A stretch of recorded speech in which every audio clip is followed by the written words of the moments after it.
Le 3 octobre 2021, Bernard Tapie disparaissait à l'âge de 78 ans des suites d'un cancer de l'estomac et de l'œsophage. Derrière lui, il laisse son épouse, Dominique, et ses 4 enfants. En disparaissant, l'ancien homme d'affaires a également abandonné ses dettes, laissant seule sa femme pour gérer les sommes colossales à rembourser. À l'occasion d'un entretien pour Paris Match, la veuve de Bernard Tapie est revenue sur sa situation financière délicate. Elle a alors indiqué devoir rembourser à ce jour, 642 172 109 €. Comment pouvons-nous imaginer une chose pareille? S'est-elle demandé. Sans avoir signé de contrat de mariage, Dominique Tapie doit ainsi rembourser l'intégralité de la dette de son époux. C'est ainsi que je me suis retrouvé entièrement responsable des dettes de mon mari.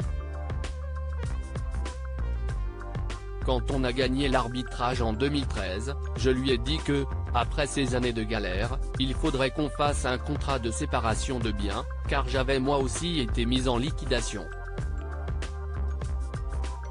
Et il l'a fait. J'ai même été obligé de vendre un appartement que j'avais reçu en héritage de ma grand-mère. Et on ne peut pas dire que sa retraite va beaucoup l'aider à se débarrasser de ses dettes. En effet, Dominique Tapie s'est confié en toute transparence à nos confrères de 7 à 8. Avant n'avoir travaillé que 3 ans dans sa vie, elle n'avait pas droit à grand-chose, je dois avoir 300 €. J'ai la seule retraite de Bernard, c'est sa retraite de député. La moitié, soit environ la moitié de 1200 €, note de la rédaction, a-t-elle confié. Bernard Tapie a-t-il caché de l'argent dans un paradis fiscal? Et la famille Tapie a toujours indiqué que le patriarche n'a jamais caché de l'argent dans un paradis fiscal.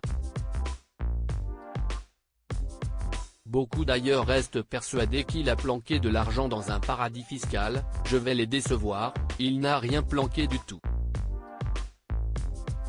Pour la simple et bonne raison, Tapie était convaincu qu'il allait guérir.